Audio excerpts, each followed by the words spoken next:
What's up, y'all? Let's get straight into it. Before we get into anything, let's start it off like this.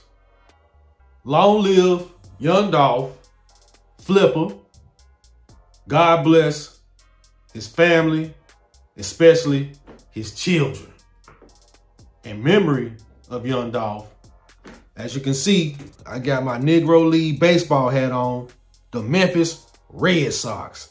So no, this is not the Boston Red Sox. This is the Memphis Red Sox representing the Negro Baseball League. You know how we rock over here. Well, it's only been 2 days for the trial of Justin Johnson, AKA Straight Drop. And bombs have been falling everywhere in 2 damn days. Didn't take long at all, did it? The biggest shocker to everyone was that Justin Johnson's co-defendant, his co-conspirator, Cornelius Smith, is the first witness on that stand. He is snitching, ratting, telling it all. And I thank him for that. Bruh, you screwed up so much by getting high, getting in your junkie state, and doing that to Young Dolph. Absolutely deplorable. But I do not give a damn about that man getting on that stand and snitching and clearing his own conscience and telling his part in what happened to Young Dolph. God's still gonna deal with him. You understand? And we're gonna have to talk about Young Gotti as well, but we're gonna get into that. Let's cover some other things first. The biggest shocker to me, not a surprise, but just how it came out, was the fact that he identified Big Jook as putting a $100,000 bag on Dolph's head. And that's what led to him and Justin Johnson, Straight Drop, doing that to Young Dolph. They were supposed to receive 40 grand apiece.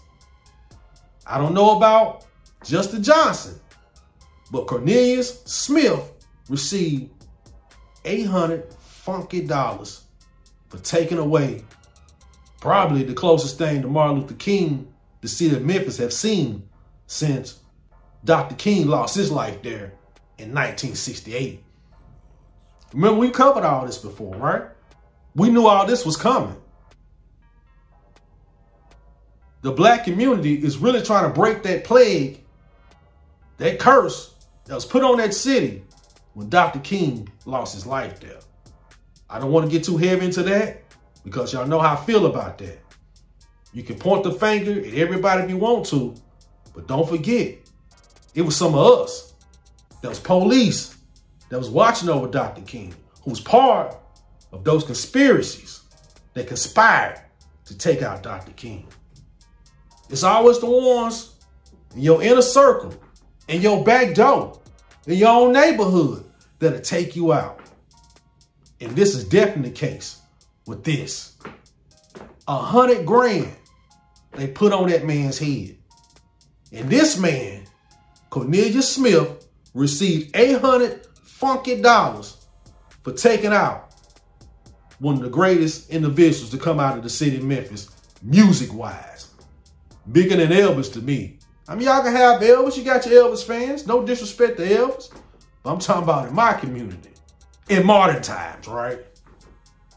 We ain't gonna shit on the real king now. BB King. Now, that's the real king of Memphis. But $800, he took out one of the greatest kings in the city of Memphis, Young Dolph. On some junkie shit.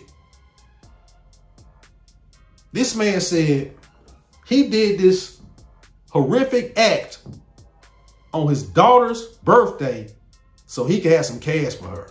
Bruh, do you realize that's probably the last birthday you really ever gonna get a chance to spend with your daughter for at least the next 30 years? We don't know what kind of deal he done made out, but I don't see how he ain't gonna get 30 years. He should. He was the main motherfucking shooter that did this.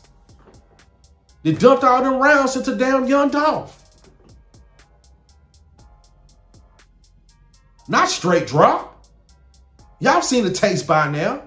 He came in late. Do a couple rounds and took off on some coward shit. This is all coward shit to me. How stupid was this shit? Huh? How stupid was it? And have you been paying attention to Justin Johnson in that courtroom? Everybody can be familiar with this, right? What does this mean when you bent over like this and you holding your stomach? Are y'all familiar with that? If you're not, let's recollect. You remember when your parents about to give you a real ass whooping because you had fucked up so bad, no matter what it was? With me, it was changing grades on report cards. You know what I'm saying? Wilding. You knew your dad's about to tear your ass up with that belt. Your nerves is all in your gut. Your stomach is in knots. You rocking back and forth like that. Feeling like you got to take the biggest shit in your life. That's what Justin Johnson is going through right now with that rocking back and forth. It looks like maybe his defense team talked to him like, bro, you can't be bent over like that. You looking bad. It's eating you up. The jury can see that shit. I saw it. It's hurting. Because they have made this man carry all that shit. Justin Johnson is done. At first I was looking at his lawyer, right? And I was like, man, this dude's lawyer is garbage. But at the same token, I can't put that on bro like that, right? The reason being, look at the overwhelming evidence they're going against. How can you form a defense against that shit? I mean, really, seriously. They got camera footage. They got an eyewitness. They got the individual who was right there, right beside him, letting rounds into Young Dolph. He's telling. And don't forget about Govan Hernandez. You think they gave him bail for nothing? You mean tell me he's not about to get his ass on that stand? We'll see, right? We're going to get to see it all. This trial's not going to last long. But I want to leave you with this too before we get into not only Young Dolph, but Yo Gotti. Hey, these guys need to pay for what they did. Justin Johnson and Cornelius Smith, right? And Govan. Big Jook is no longer here. He got taken out. But I got a heart, y'all. I do.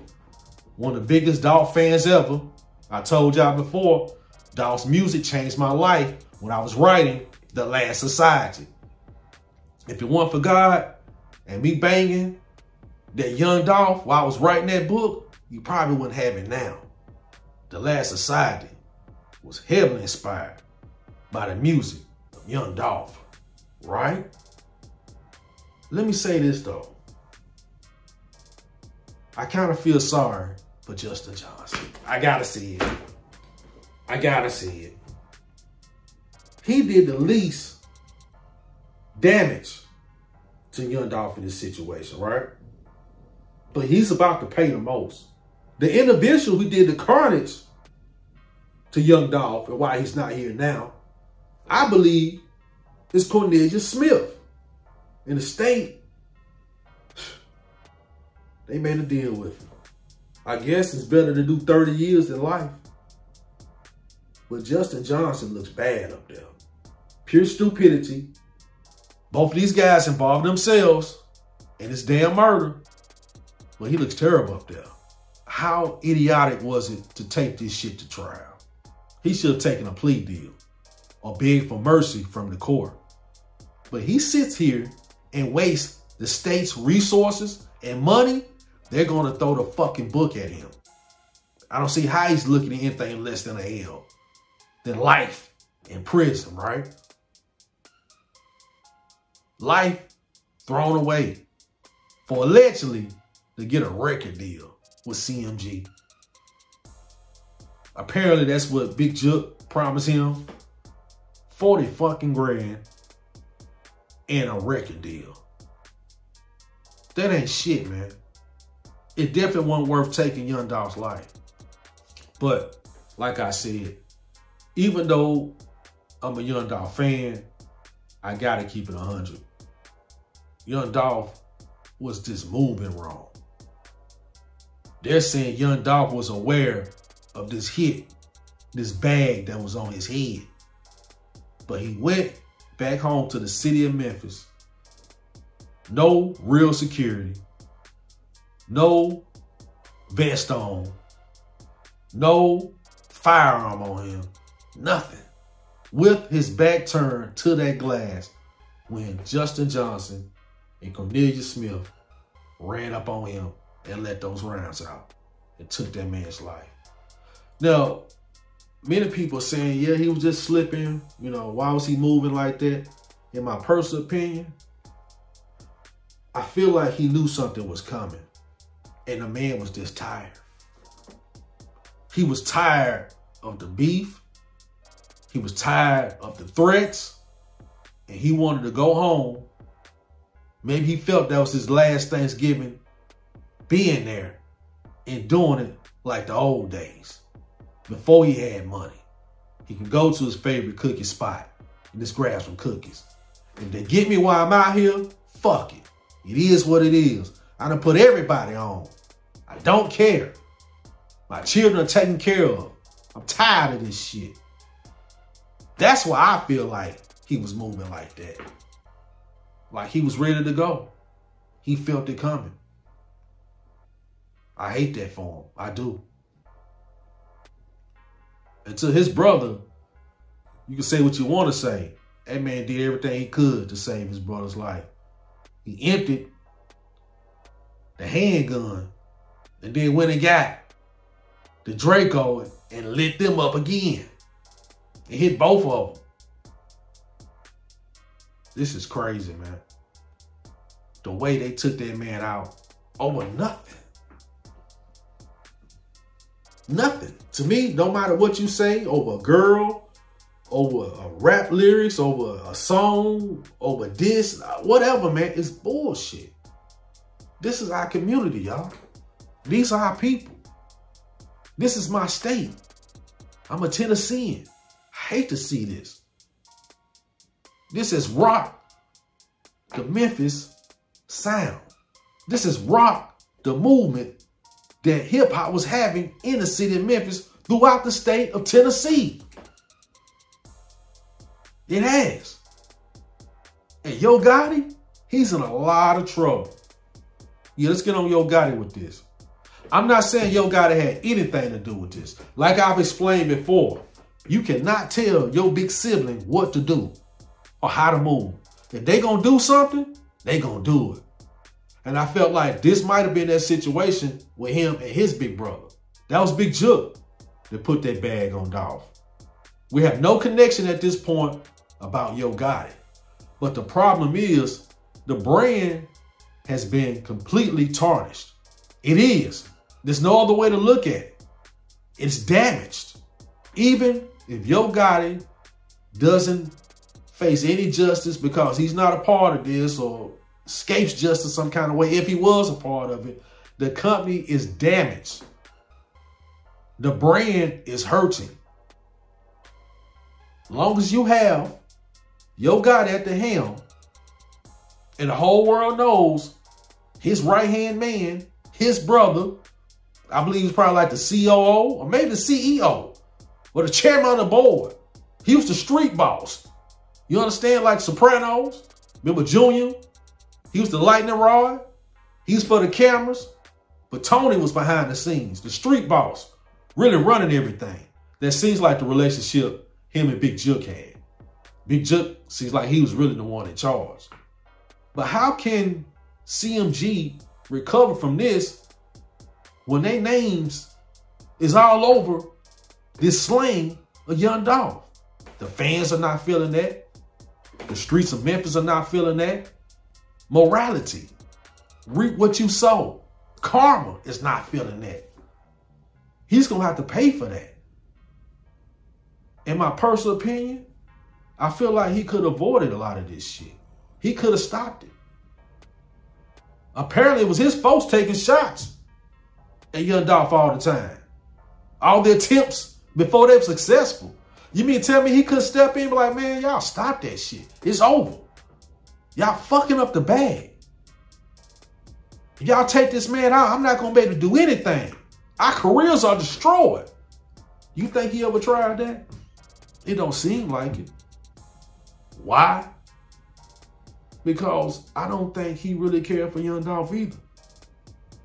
Somebody going at your head like that. Hell, the man's only human. So it seems like just because he wasn't directly involved in it, no ties to him, shit, whatever happened is what it is. But bruh, if you had the power to stop this carnage, just got your name all on it because you part of CMG. That dark cloud is over that company now. You got to reap that, man. You got to reap what you sowed. How has this benefited either team? How has this benefited P.O.E? How has this benefited CMG? How has this benefited the black community? Us moving forward. Damn, it's like we forgot what hip hop was started about. It was a revolution. It was a way to speak out against the injustice we was going through. The poverty, the systemic racism.